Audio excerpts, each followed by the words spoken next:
Jacob starts off this hour in Chattanooga. Hi, Jacob. Welcome to the Ramsey Show.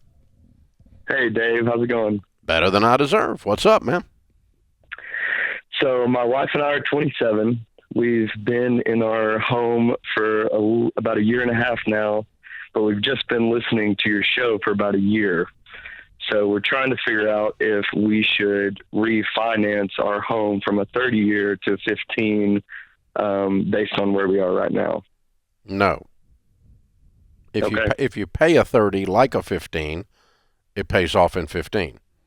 Now, you would refinance it either way, and while you're at it, put it on a 15 if you can save enough on the interest for that to make sense. Yeah, and what we talk about with refinancing is doing a break-even analysis, which just means figuring out when you're going to ROI on this decision. So what's your current interest rate? 3.5. 3.5 on the 30-year. What would you go down to if you did the 15? I think it would just barely bump down, if not stay the same. Yeah, at that point it's not. No, it'd be more like 2.5 right now. I mean, the rates this week on a 15 will be around 2.5. So you'd save around 1%. What's your balance?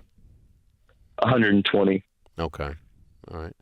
So if you save 1%, that's $1,200 a year. If the refinance cost is $3,600, it takes 3 years to recoup. That's what George's talking about of a break-even analysis. If you're saving $1,200, but if you're saving $1,200 and it takes $2,400 to refinance, then you recoup in 2 years. You follow me? Yep, I gotcha. But you don't have to do any of that. You could run those numbers out if you want with Churchill Mortgage and see where you stand. It's borderline. I doubt it's going to make sense. I would imagine your closing costs are going to make this break even too far out to make it fun with the spread that you've got. Because it might not be 2.5, it might be 2.75, which changes it from 1,200 down to about 900, and now it gets less. It lengthens that break even time out there. You don't want to break even time much more than 2 years. It doesn't make sense.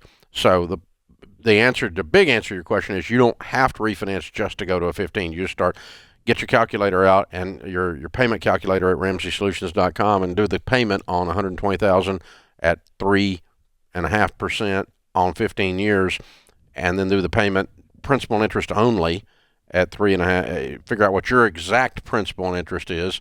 And then the difference, you pay that as extra principal every month, which is making you basically pay a 15-year payment. You see what I'm doing? Yep, I see what you mean. And it pays off in exactly as if you'd done a 15-year.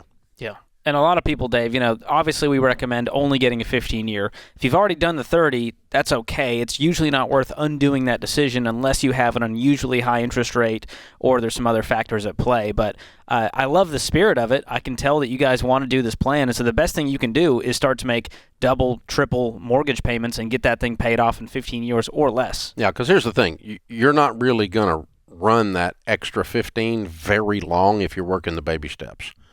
Because when you get to baby steps 4, 5, and 6, you're putting 15% of your income away to retirement, you're doing kids' college, and then any extra you have, you're throwing at the mortgage. It's not just the 15-year upgrade, right? And so the 15-year upgrade would only apply while you're working 1 through 3, and I might not even do it then. I probably just use that to work 1 through 3 and just let it sit at 30 if you're there. So, that.